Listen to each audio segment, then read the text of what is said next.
Good evening, everybody. Thank you for hopping back on with me. This is Olivia from Fish and Wildlife. Go ahead. I see some of you guys doing it already, but go ahead and put your name in the chat, please. I am going to try my camera.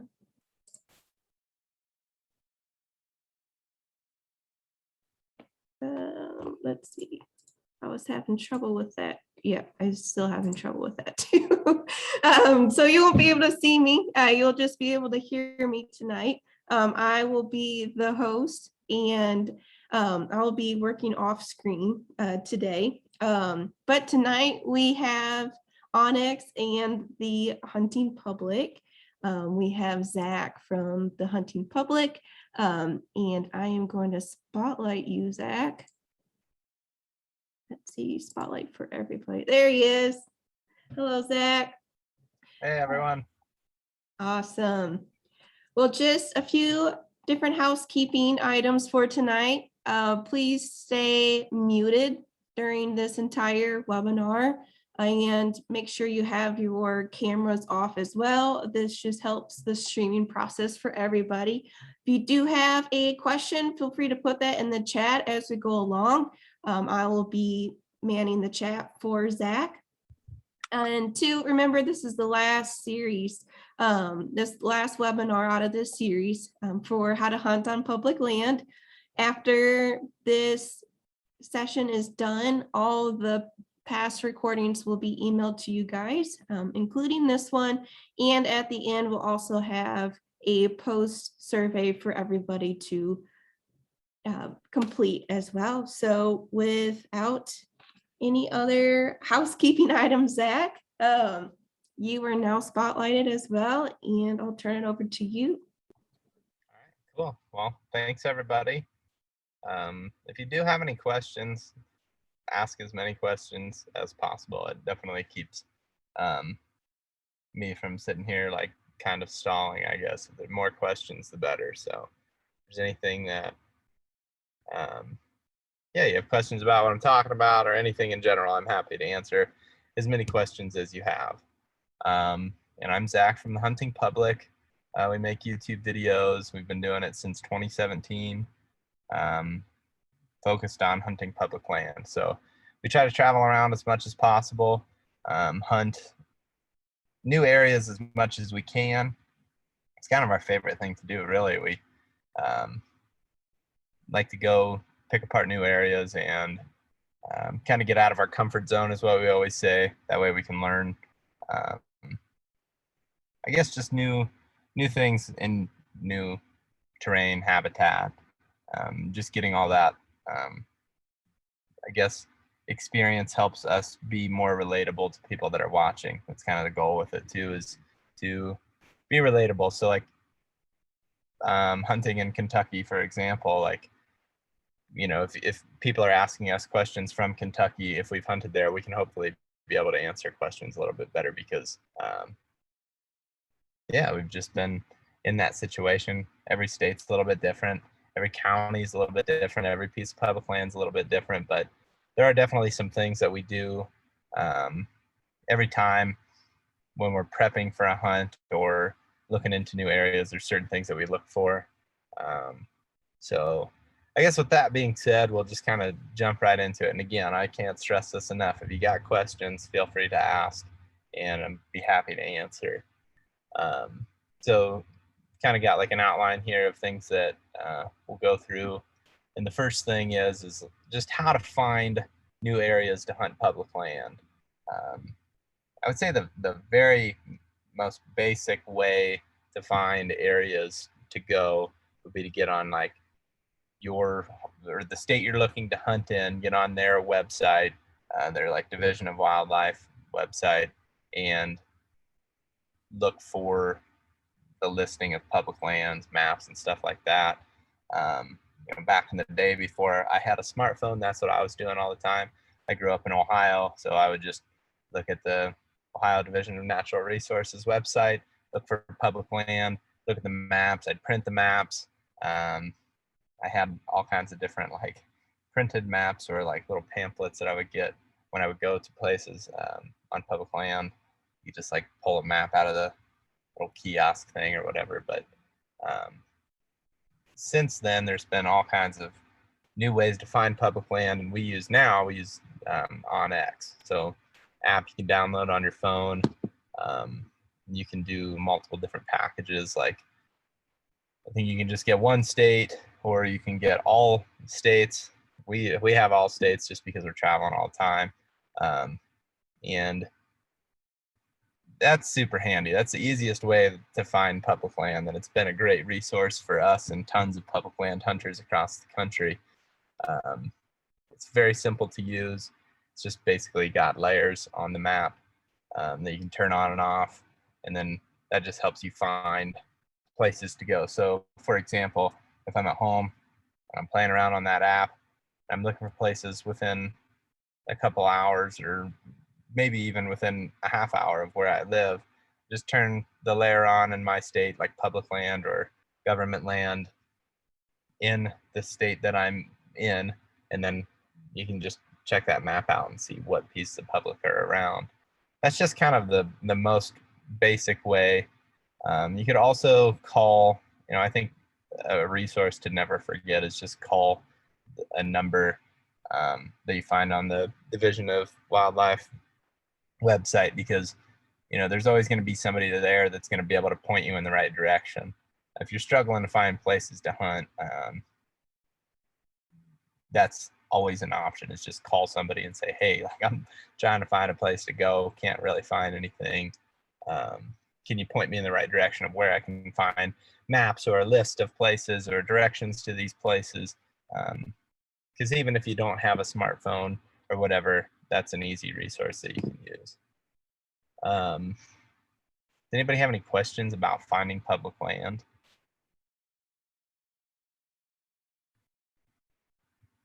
If not, even if later somebody's got a question, I guess feel free to ask that. Yeah, Zach, it's Olivia. I don't see any questions so far specifically. Okay. They're all putting where they are from, but I am sure they will add more in the chat here soon. Oh, well, here's one. Wesley just add a question in the chat. He said, what is the biggest factor to choosing public land to hunt? Yeah, that's an awesome question. I think the biggest factor, it's going to be personal choice, really. It depends on what your goals are. If you're just trying to find a place that's close to home, you maybe just are looking at something that, or you're just obviously looking for the place that is closest to home. If your goal is to get away from other people, one thing that we always talk about when we're picking places to go is just looking for places that are further away from big cities. So, for example, being in Kentucky, if you're looking at a piece of public land that's easily accessed 30 minutes away from Lexington, for example, there's probably going to be a lot of people that see that piece and kind of seek it out just because it's that close to home stuff. So really a starting point for us a lot of times is just looking at the state big picture, figuring out where the cities are, and then and even major roadways. Like I always use the example, if there's a piece of public land right off of I-70, I probably am going to stay away from it just because it's pretty easy to get to no matter where you're at in the state, to just drive across, a 4-lane highway. So big cities, major roadways, just areas of high population in general, I think is a really good way to get yourself out of just all the hunting pressure, because that's really the biggest factor, I think, for most people, is they just want to find a place where they can kind of have their own spot. And I guess that kind of plays into the next topic that we have, is the hunting etiquette on public land. Hopefully that answers the question. So, and if you have any, if you want me to elaborate on something, yeah, just feel free to let me know. The next thing would be hunting etiquette on public land. And, it's obviously public land, anybody can be there, but, there's definitely certain unwritten rules that you don't want to cross the line and make somebody mad. Kind kind of I guess kind of the etiquette that we go by is like if we pull into an area and there's other vehicles there, we usually just find a different place. For one, we don't necessarily want to be hunting right beside someone anyway, and two, we don't know where they're at. Um, it would be rude to just walk in there and potentially walk underneath of somebody in a tree stand, or be moving in on a gobbling turkey or something, and somebody already be set up on that turkey. And I think it's one of those things, like, inevitably there's going to be mistakes that happen. You're going to bump into people. Somebody's going to mess you up. You're going to probably mess somebody up on an accident. And it never means that it's a reason to get super mad at somebody. If you ever have an encounter out on public land, ideally it happens, at the access point, right? So if you pull off and there's 3 other vehicles there and there's people getting ready, you may just walk up to them and say, hey guys, like, this is my game plan. What are you guys thinking? And just kind of talk through. I'm thinking about going up on this ridge, and they may just be like, well, I was thinking about going down in the swamp. It may end up being able to work, which happens to us all the time too.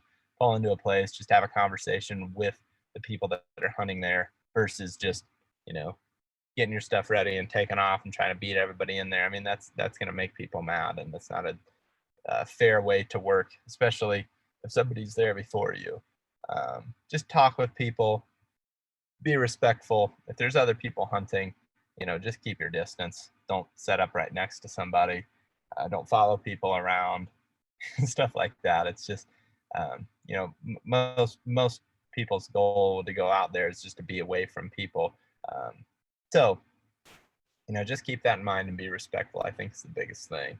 And at the same time, like, be understanding if somebody messes you up, they're probably not doing it on purpose. I'm not saying that doesn't happen, but there's probably a situation too in which I've accidentally bumped into somebody and I didn't even know they were there. I mean, that type of stuff happens too. So just keep that in mind. Like, it's public land. There's going to be people out there. Just be respectful. And I think the other factor, I guess, with hunting public land is obviously there's potential for people to be out there all the time, but you can kind of use that to your advantage as well. So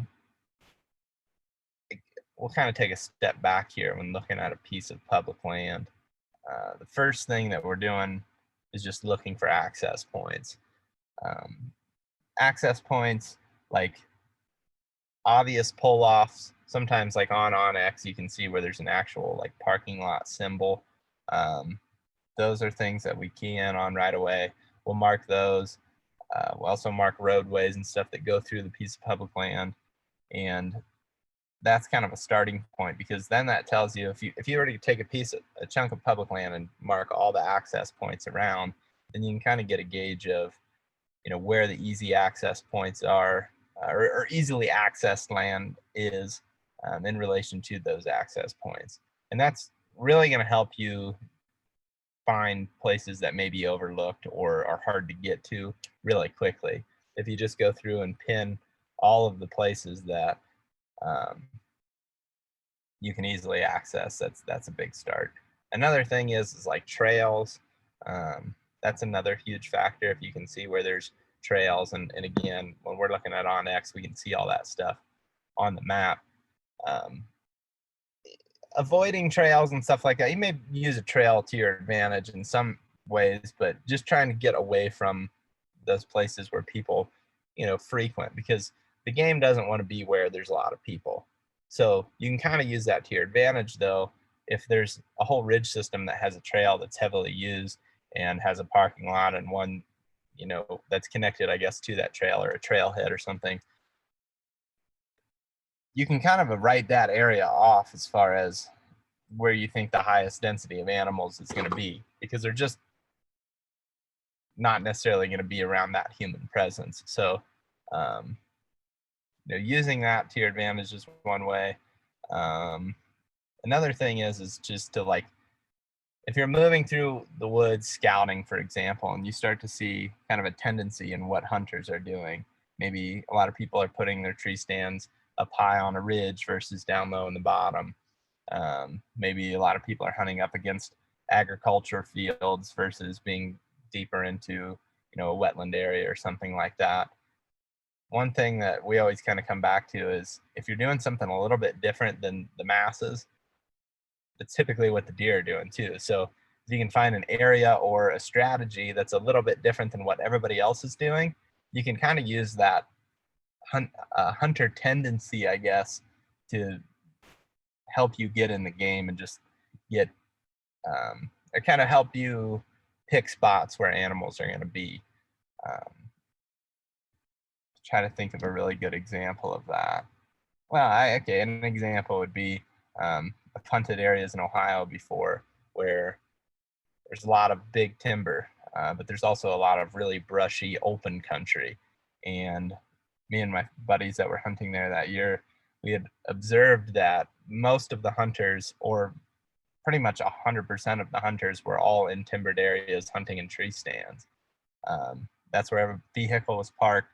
But every time we'd go past these brushy open areas where there was no trees, there was nobody ever parked there. So it was pretty evident that all that hunting pressure was taking place in the bigger timber. Guys hunting out of tree stands, but because there was no tree stand opportunity in the open country, there just weren't many people hunting it. We went in there and we saw tons of deer, had great action, and the hunt was a lot of fun. Had we tried to do the same things everybody else, we might have been frustrated because a lot of the place, just simply put, a lot of those areas were already taken. There's a lot of people out there using the land, trying to find a place where you weren't going to bump into other hunters was going to be very difficult. But we just kind of picked out an area that nobody was really using and used that to our advantage. And I think some of that too, if there's a bunch of people hunting one specific area, they may be pushing deer to a different area, or turkeys, or whatever it may be, just pushing that game into a spot that isn't hit as much. And, you might be able to use that hunting pressure to your advantage. That's something I think that is really, at the end of the day, probably one of the most important things that, or one of the most important strategies I think we put into place is just trying to figure out what everybody's doing and then just do something a little bit different than that. It doesn't have to be super crazy different, but can definitely help put you in the game when, if you're versus just doing the same thing, I guess. So any other questions about that? Is there anything else that people are curious about as far as using hunting pressure or etiquette or how to find public areas? We could definitely go on and on about using hunting pressure and do different situations, but yeah, I guess I could talk about that for a little bit. Like another situation of using hunting pressure to your advantage is like on like an opening day situation, or like an opening day of like Kentucky has a rifle season, I'm pretty sure. If you can anticipate that there's going to be a big jump in pressure, and you can look at the map and you can say, okay, I've added all these access points on this piece of public land. In my scouting, I found a couple funnels that are, maybe a little bit further away from those access points. You can kind of anticipate on that opening day when all of a sudden there's a bunch of people that are in the woods that weren't in the woods yesterday. They're going to get those animals moving around a lot. And that might be something where if you can get in a lot earlier than the rest of the crowds, you might be getting some deer bumped to you in that situation. That's something that we've done a lot. And we have videos of examples of that where we got into an area, got set up in a travel corridor. People came in to do deer drives and stuff like that, and bucks shoot out the back door and come past us. So it's definitely something you can take advantage of. I think there's a question here. Have you guys ever had a bad experience with hunting public land where someone claimed you shot my deer? If so, how was that handled?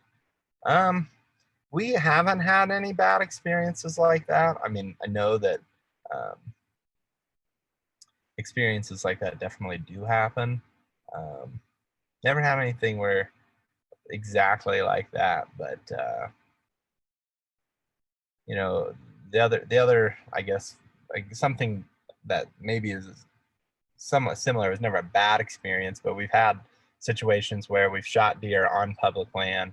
They've ran onto different property, private land, and if that's ever the situation, the very first thing we do is just call the landowner, tell them the situation, and because we've done that before, and you do that before you even consider going onto that private land, I think a lot of times that can definitely help, like, make them feel a little bit better about that. They trust you a little bit more, and I think just communication is key on public land, and that's kind of our main thing. I definitely think that helps have better experiences out there with other people. I think there's another question there too. There is. It says, how does your strategy change when hunting the same piece of public land year after year? Do your tactics change at all? I think yes. I think that's kind of the fun of hunting. Hunting public land. There's, I guess, this is maybe a two-part answer. For one, I think hunting public land year after year. The cool part about it is there's so many variables that we can't control that you can never really anticipate things being exactly the same year after year. So, for example, if we were going to go into an area and turkey hunt, and let's say in 2021, 2021 season, we went into this area and it's public land, and we heard a bunch of turkeys gobbling, maybe, shot a turkey or two, and waited the next year, went back in that same area, and all of a sudden there's a whole bunch of people hunting that same zone, not as many turkeys because people are either pushing them off or getting them. And I think that's just that's exactly when the strategy changes, right? So if that's the case, there's always kind of a backup plan, and I think having a backup plan is important, and we can circle back to that as well. But the other part of that, or the other answer I have with that too, is every year I think all of us at THP are just changing strategy just a little bit to say, hey, maybe last year we did something this way, but this year I think we can try this a little bit more in this type of situation. And I think just going and getting experience is really important. I'll probably say that again at some point in this webinar, but like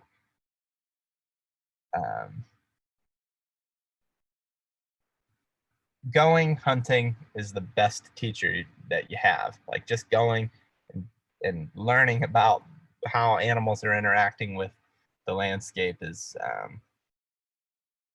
the best way to learn. So I think, every year we're just trying to gain more experience, get more, just have more encounters with animals. And then you can say, okay, maybe in this type of situation, this time of year, I'll try calling a little bit more, or maybe I'll be a little bit more aggressive and try a little more stalking, or maybe I'll be a little bit more patient and just do a little bit more listening. I think all those things are definitely ways that we kind of evolve every year and our tactics change.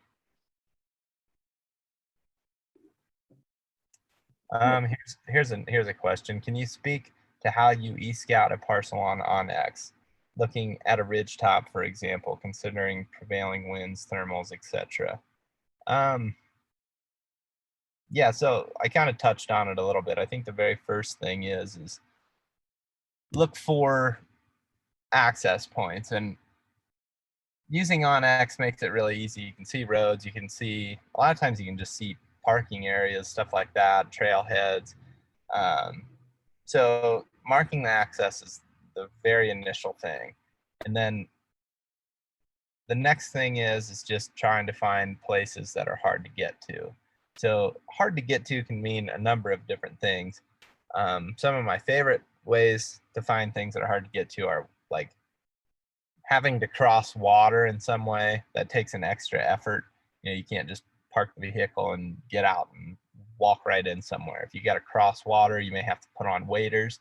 You may have to bring a boat in. You may have to bring a kayak or a canoe because maybe it's shallow water, something that you can't get a boat into. I think water is a really big one.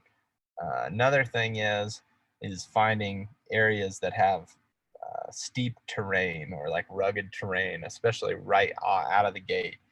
If you find a parking spot that's down at the bottom of a hill and right out of the gate you have to go straight up versus just walking straight on flat ground, it definitely eliminates a lot of hunters as well.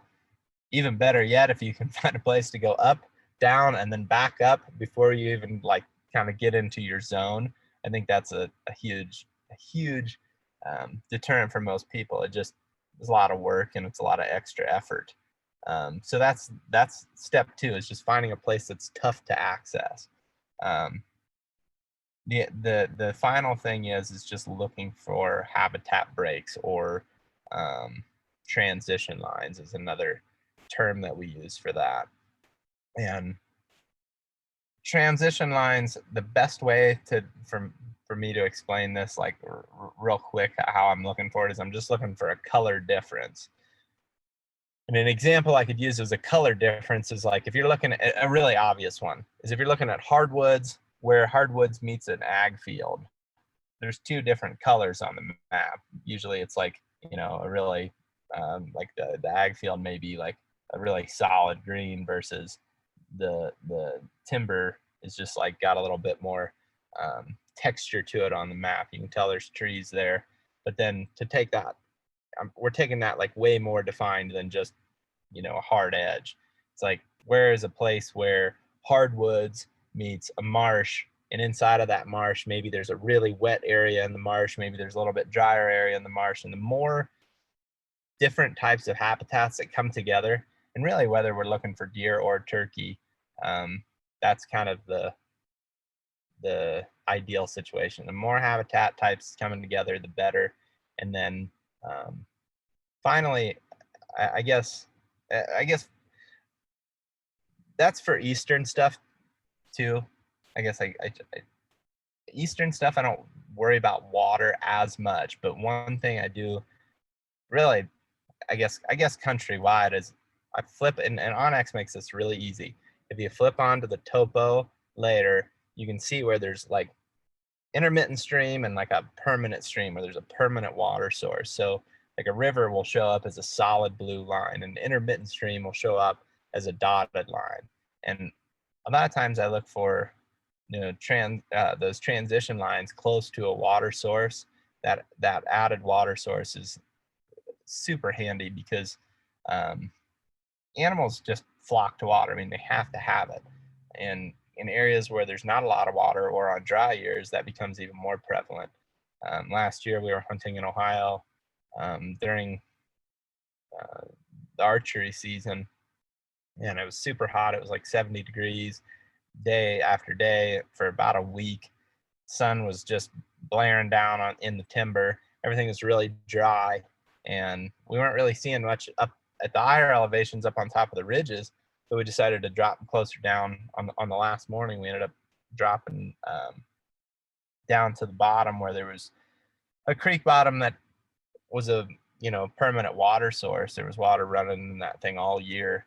And as you start to get down into a lower elevation like that in this situation, there's just so much diversity that happens down there. So you're getting a transition line and you're getting a water source. It was really hard to access, and within a couple hours of setting up down there, we ended up seeing a really nice buck. Didn't get a shot at him.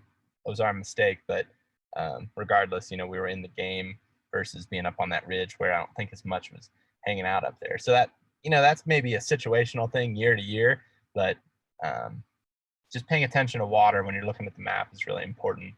Paying attention to transition lines and access points. if you do that and you just keep doing it and keep getting experience doing that, you're eventually going to just feel more and more confident as you go into these new areas.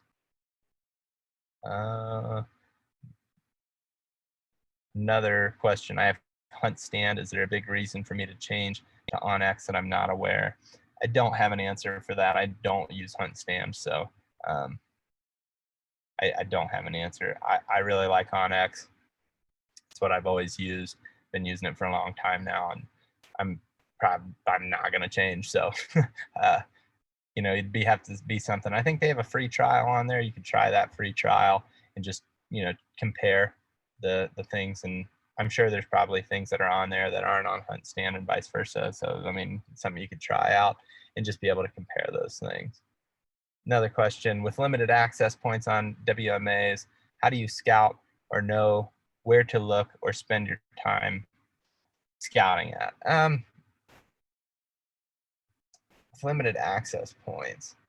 Yeah, I mean, I guess it kind of comes back to what I was just talking about, just looking at all those things on the map, really studying the map. That way you can have a plan when you can go into those areas. And I do a lot of in-season scouting. These days, I don't scout off-season. I do, but it's a lot of times for different stuff, not necessarily like deer. A lot of times now I'm scouting for elk, so I don't scout for deer a whole lot during the off-season. I just like scouting in season. I think that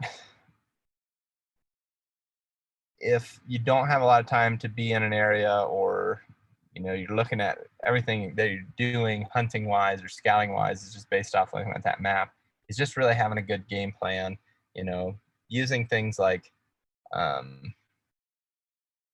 one thing that I use a lot is like the measure tool on onX. So I'll pick access points, I'll measure out a route to an area. That way I can get a gauge, like, is this hard to get to? Is this like a pretty good hike in there to where I think maybe not a lot of other people are willing to put that amount of effort into it, stuff like that. Just that way I have a really good game plan than when I'm really going in there to actually put my boots on the ground. I like to have a good plan, and I spend a lot of time on maps. It's definitely something that, you know, you kind of lose yourself in, but a lot of times at night before I go to sleep, I'll just, if there's areas that I'm interested in hunting, that's what I'm doing. And I just keep, it's like a repetition thing almost. The more I look at the map, the more I can just like jump on there and say, oh yeah, that's that type of spot that I want to look for. This is, you know, an area that's really hard to get to because there's access here, here, and here, but there's no access right here. And you just, you know, keep getting repetition on it. Just like you want to get a lot of repetition practicing with your weapon. You want to get repetition, like trying to find places that maybe not a lot of people are going to be hunting in. Any general advice for someone who is hunting on public land for the first time? Yeah, just have fun. You know, I think that hunting public land is intimidating, and we'll get to this here in a second.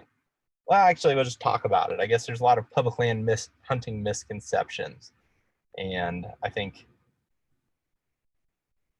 you know, if you have the wrong attitude and you feel like it's going to be this bad experience where people are bumping into you all the time and you're bumping into other hunters and there's people everywhere, you know, just keep in mind that that's not necessarily reality. And you could have a weird luck and, you know, pull into a couple different pull-offs and see some people, but and feel like a little discouraged. But keep your head up and just keep learning new areas. You know, that's kind of, and I don't even mean new areas like new pieces of public land. I just mean even with new areas within a piece of public land. You know, if you have an area in mind and you think that, you know, if you get yourself convinced, like, oh, this is the spot that I'm going to be in. This is where I'm going to get a shot at a deer, or I'm going to get a shot at a turkey, or maybe I'm just, you know, this is where I want to go, whatever. If you go into it with the right attitude of, well, maybe somebody else thinks the same thing, and have it like a plan B, you know, having a plan B is always a good thing. You know, public land it's safe. Most people are going to have a most people are willing to communicate. They're gonna be respectful of you as well. It's not necessarily crowded. If it is in the area that you're hunting, don't be afraid to move around a little bit and try to find something that maybe there aren't as many people focused on. I guess when I was growing up, I always heard kind of those common misconceptions like, oh, it's gonna be busy, it's gonna be a lot of people, and watch so you don't get shot out there. And it's like, I couldn't, having hunted public land a ton since then, since I was a little kid, and since the first time I ever went on public land, which I first started turkey hunting on public land exclusively when I was 12 years old. And so I've been doing it for a long time, and like, it couldn't be further from the truth. A lot of times I feel completely alone out there.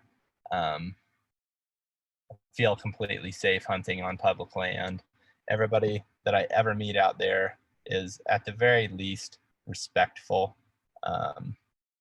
Most of the time, everybody's really friendly and, wants to work together. That way everybody can have a positive experience out there. And I think that that's just, I don't know, it's cool. And hunters are, in the same boat if they're hunting public land. So they kind of have to, I shouldn't say have to, but it's best when everybody's just respectful and works on the same page. So just keep expectations realistic for public land, as far as like, hopefully you don't have this expectation of like, I'm gonna go in here and just like, it's gonna be easy. Since you can't control the factors, there's gonna be hunting pressure and stuff that's gonna move things around. And as long as you're realistic, be respectful, you're gonna have a good time. All right, Zach, it's Olivia. Okay. Wanted to interject for a second here too. Sure. Wanted to say too, I didn't know if you saw him hop on or not, but Zach Sandow is from onX as well. He is on the call. So if there's anything too, extra features, or if we get extra questions about onX, he can go into some detail and help answer those questions too. So I just wanted to quickly say that. But Zach can probably answer the question about hunt stand a little bit better than me, comparing the two. So yeah, if he wants to chip in on that. Yeah, no, I can jump in real quick on that one. I would say, the biggest thing, they have a great product. They've been around. We do some things differently. How you interface and work with the app is a little different. And I think you hit it right on the head. You can try it free for 7 days. I'd recommend just trying it. You don't have to put your credit card in, and just kind of testing it out for what your needs are. We feel fortunate. We work with a lot of the best in the industry and folks around the country that are giving us feedback. And so we're really focused in on making sure that we have a product that helps you be more efficient in the field. And so that's really what we're trying to do. A lot of the features, most of the apps have. We really just focus on making it easy and just giving you the information you need at that time. And so that's our main focus. So I would say just test it out, try it, and see what you think. Yep, I would agree with that. I think testing it, having a 7-day trial is about the best way you're going to be able to tell if you like it or not. That's a good way to use it. Here's a little bit different question. If you had a GoPro, I'll just make this quick. If you only had a GoPro to use on your head, over the shoulder, fixed tripod, or gun mount to self-record, I would put it over the shoulder every time. You can get a GoPro on like a little mount and just put it over your shoulder. You're in a little setup or something, that's the best way. If you're moving, putting it on your head is cool. But also putting it on a gun is also pretty cool. So, there's all kinds of different stuff, but setup over the shoulder is awesome. If you're moving around, I would say head is the best. I just can't wear a GoPro on my head. It drives me crazy. But anyway, moving on. I love to use trail cameras on private land. Do you ever use them on public land? That's a good question. We as a group use public trail cameras on public land. the biggest thing that we do with those trail cameras though is just lock them. Just buy simple like oh, I don't even remember what they're called, but kind of like a cable lock, I guess, and just lock up the camera. That's a big thing that we do, just to make sure, you know, nobody's tinkering with them out there. Any plans to ever hunt land between the lakes? I'd love to hunt deer in Kentucky someday. I'm sure we will here soon. We did a couple years ago hunt Kentucky, not necessarily land between the lakes, but I think hunting in Kentucky is high on my list. And I say all the time, like I have friends and family in Ohio, so Kentucky being right next door is always on my list of states to hit. Thank you, guys Zach. There was a question Sorry. about the demo about onX. So Zach S is gonna take it over for a second. Yep, no problem. Can you guys, which screen are you guys looking at here? Can you see my map? We can. Perfect. So I just pulled up a random spot in Kentucky. Farrenball, please jump in. You know, I'm gonna look to get your opinion on like looking at this area, how you would attack this, but Yep. Giving a quick kind of overview. Essentially what we do is we have all our layers. And so you can either buy it with one state, just the state of Kentucky, or you could get Elite, which gives you access to all 50. And so if I were to have all 50, I could choose the individual states and layers that I want to add in. And so when we go to my layers, I have Kentucky here. I have my private lands, my government lands, possible access, hunting zones, the possible hunt areas, some restricted areas, and then it looks like we have some elk regulated tracks here. And so all this will be visualized on the map. And right now I'm on web. It works on your phone. I can mark waypoints. So we were talking about e-scouting. You can mark stuff on here and it'll sync directly to your phone. So then when you go to the field, you actually have access to that and you can use it like a GPS and see your current location on there. Here, Looking at it. Let me cut in, Zach, real quick. The cool thing, the one factor I guess that I failed to mention about onX that where we both have, I guess, is you can save an online map, and that online map works even if you don't have cell service. So like you can be at home making pins and drawing lines and stuff on your map.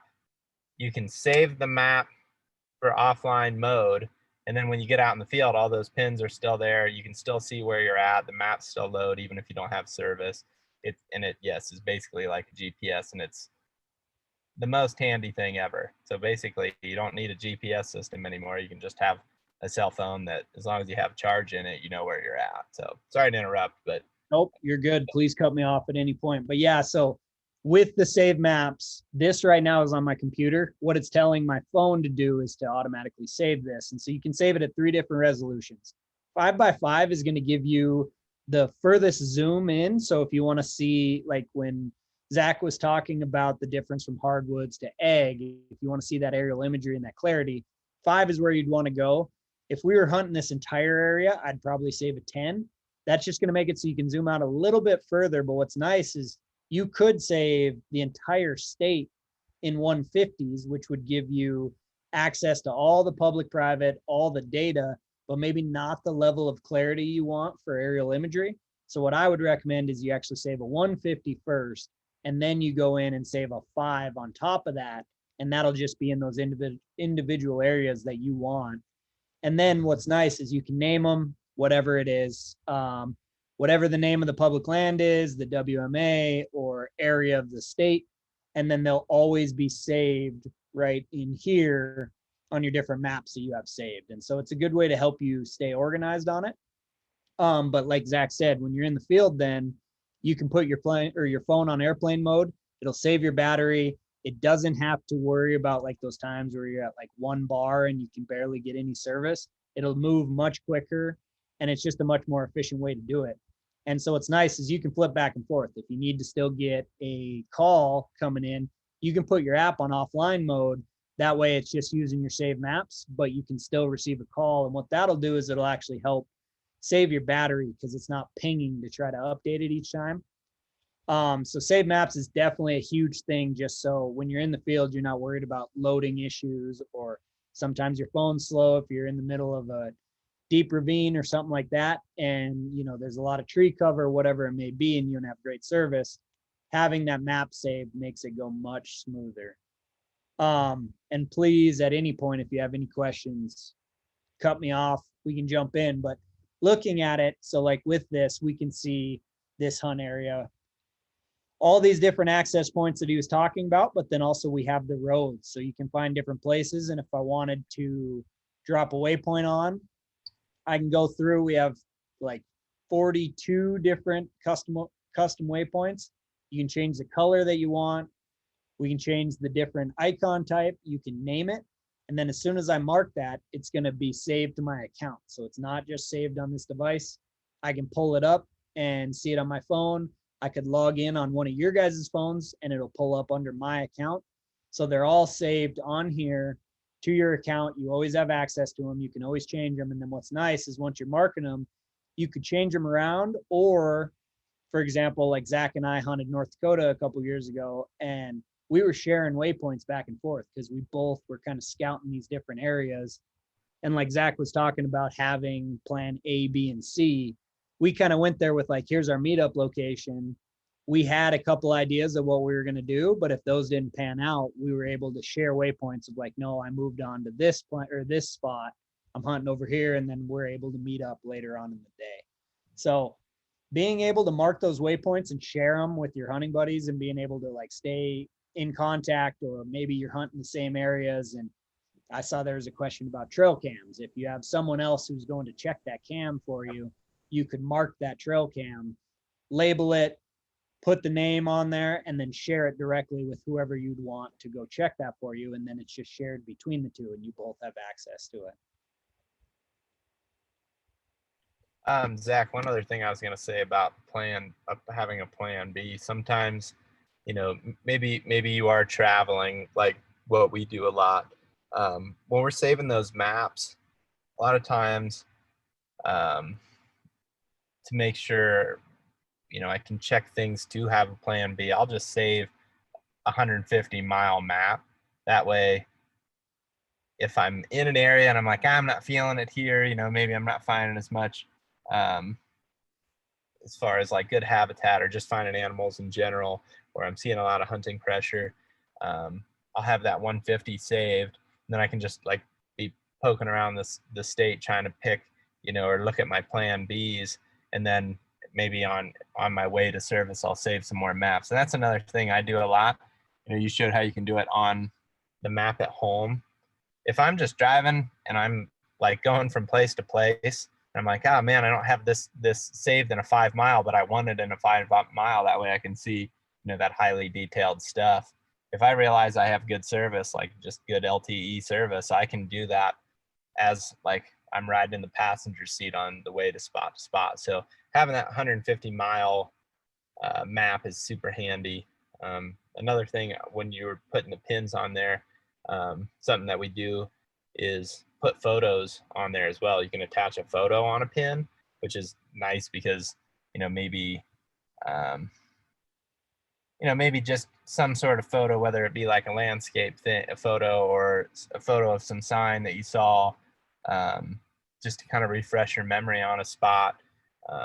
Maybe it even is a photo of like your tree stand or your trail camera. That way, when you get in there and maybe it's dark, you can have a little bit of an idea of like what you're actually looking at. I think that's another little handy thing that's a feature on there for making pins. So back to you, Zach. Yeah, it looks like we had questions about property boundaries. We do have property boundaries, both public and private. With private, you can click on them. It'll give you their tax ID, the acreage, and then some other stuff as far as like hunting districts and stuff like that. So we have full access there. You have your hunt unit, and then you can also add waypoints and stuff like that. So you have access to all that. On the public side, it'll do the same thing. It'll tell you what government lands it is, how big it is, show you the boundary and everything there.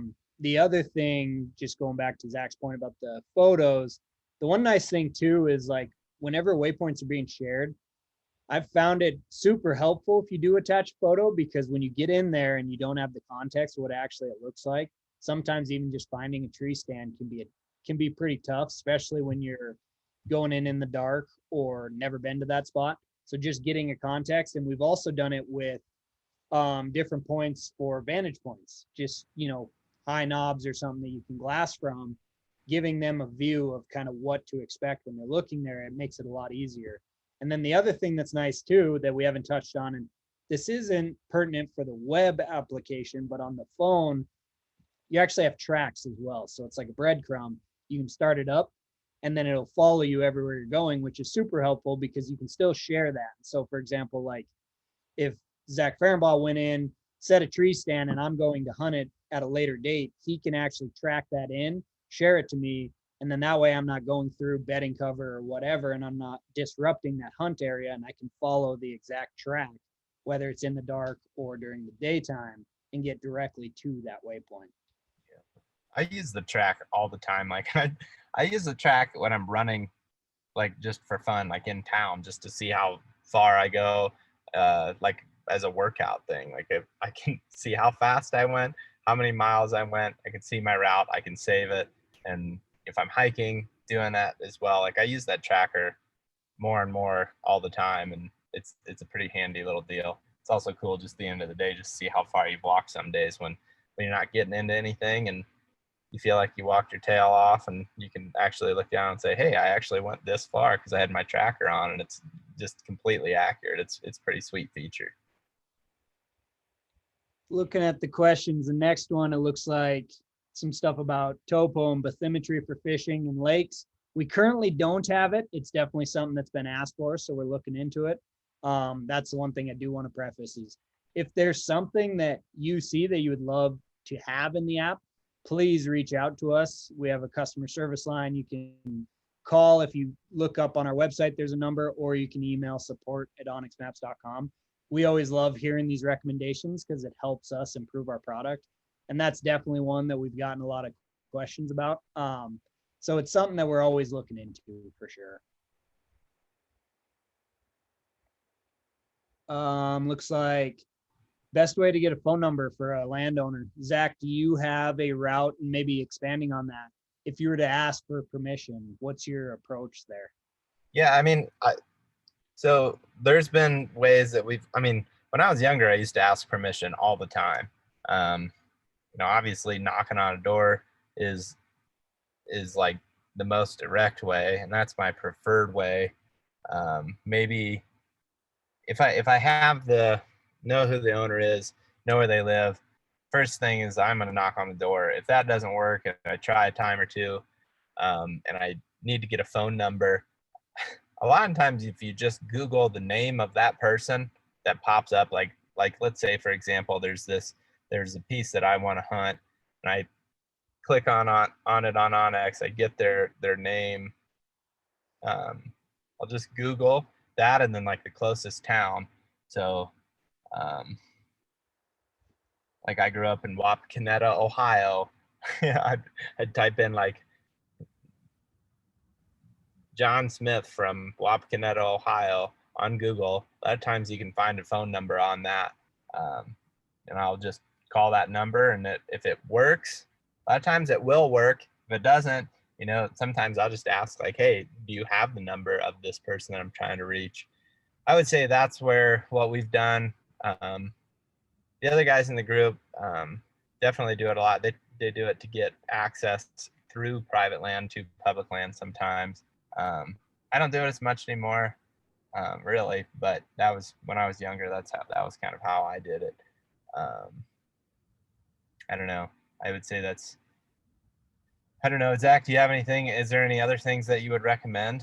Or do you think I think looking at it, like getting out ahead of it as far or as long as possible. So, not reaching out. Sometimes it comes up where you reach out during the season, but a lot of times if you can get out in the summer and ask permission, looking online is definitely how I find the phone numbers. I have knocked on doors. The other thing I've done with some success is actually writing letters. Mm-hmm. That's one thing, like if you knock on the door, you might catch them off guard or whatever, and they might have their guard up. But when I write a letter, typically I've seen pretty good response. And, in that I'm saying what I'm trying to do. I'm labeling exactly that I know where their land or where their property boundaries are. Here's exactly what my goal is. Love to chat further. If you have any questions, I usually attach my phone number. Please feel free to reach out. But I think there's a couple different ways. And I think it is one of those things that it gets a bad rap that landowners don't want to allow permission. And there are some that don't. But typically, if you go in respectfully when you're asking, they're usually going to be pretty receptive. There may be someone already hunting there or whatever, but I feel like as long as you go in respectful, knocking on the door, calling, or even writing a letter, I think folks will be surprised with how often, maybe they won't say yes this year, but maybe years, future years, they're more willing to. So definitely say, any of those, getting out ahead of it as far as possible, and then just being respectful when you're doing it. Yeah, another thing I'll add to that those are good points that I definitely failed to hit on. I think another thing that you could do is especially if you live close by, like let's say it's a neighbor or something, offer to do little favors like,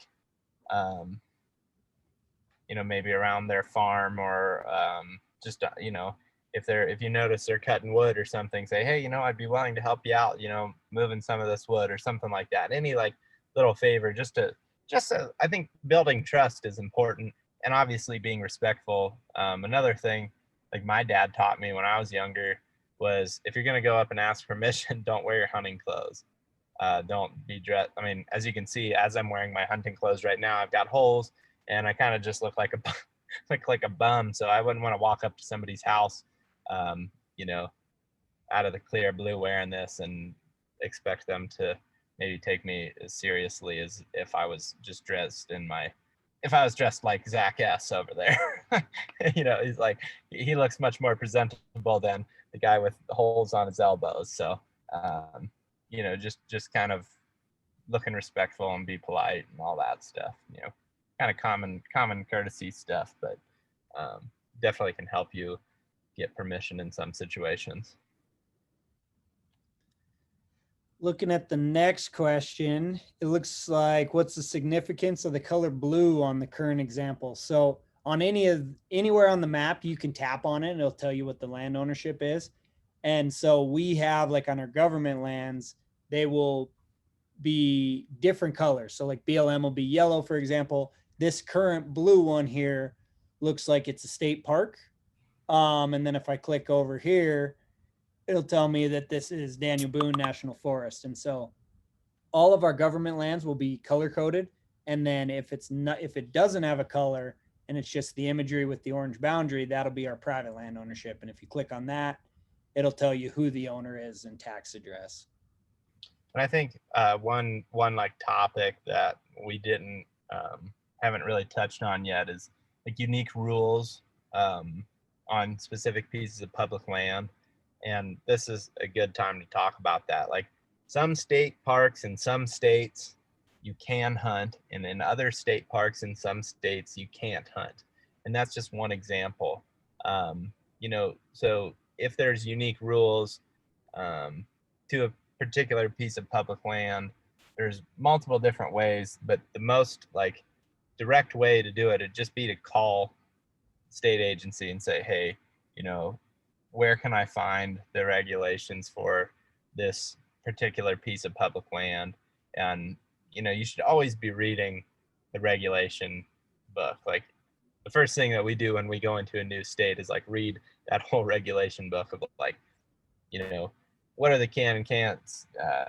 What are the legal hunting hours? Obviously, what are the hunting seasons, stuff like that. And I think that's like the number one thing to get started, to make sure you're doing everything right, is just contact the state agency. That's what we do. And you want to be sure before you go into a piece of public land that you understand all the rules, because they can vary. Some wildlife management areas even, like I know from state to state will have different rules, will have different seasons. They may have a statewide season that's, a deer season that's a certain length, but then within this particular piece of public land in a WMA or something, they may have different regulations, different seasons when you can hunt with certain weapons and stuff like that. So that's something I think is important to pay attention to. And every state's different. I mean, you go out west and they change by game management units. So like, you have to really be paying attention to all the different, I guess really what makes a piece of public land unique and what rules change from spot to spot. And it's definitely something to be paying attention to. Looks like we got a couple app ones I can rattle off real quick. So can you run a track and lay a waypoint at the same time? Yes, you can. So when you're on your phone and you go to the track section, you click start track, it'll start laying that breadcrumb. As you're going, you can still pan around the map. You can still mark waypoints and do everything. And then once you're done with that track, you just go back in and say stop track, and then it'll ask you if you want to save it. But you can still do everything else in the app while you have a track running. And then it looks like next one, how do I turn off color shading for public lands? So as you zoom in, it'll become more transparent. But if you want to turn those off, you just go to map layers, and under the state of Kentucky, it'll have it. And you just tap on that government layers and it'll deactivate that. So it won't show those for you. And then you just have the aerial imagery. Yeah. Cool. I think as long as we've answered all the questions, I think we are kind of getting to the end here, aren't we, Olivia? Yes, we are. Let's see, questions wise, do you guys ever apply for the Kentucky elk drop? I haven't applied for it. I've been told that I should be applying for it, so I think that's something I'm going to probably start doing. Yeah, that'd be great. We'd love to have you guys for sure. Well, yeah. I mean, I would love to do it, but we'll have to give it a shot and see if I can pull it off and actually be one of the lucky tag drawers. That would be sweet. Have another webinar too. Excellent. Zach, what's on your bucket list, or so to speak, for public lands? Any certain state or any certain species that you want to check off? I think bucket list would just be to really just to do as much as I can while I'm able to do it. I feel really lucky that I've got to hunt in so many cool places and met so many cool people, and it's hard to pick one thing. I just hope to be able to keep getting new experiences and trying new places, because every time we do, it's like, every new hunt is the most fun one, I guess. So I think it's really hard to pick a bucket list type thing, but just keep exploring, and hopefully at some point I'd love to say that I've hunted public land in all 50 states. I think that'd be pretty sweet. I agree. That would be really sweet, Zach. Thank you. All right, webinar participants, if you have any last questions, please add them in the chat. If not, we'll continue wrapping up here. Obviously, Zach, thank you so much for being on the call. Happy to have both partners on this call as well. Well, thank you both so much. Appreciate it. Thank you. Yeah, thank you.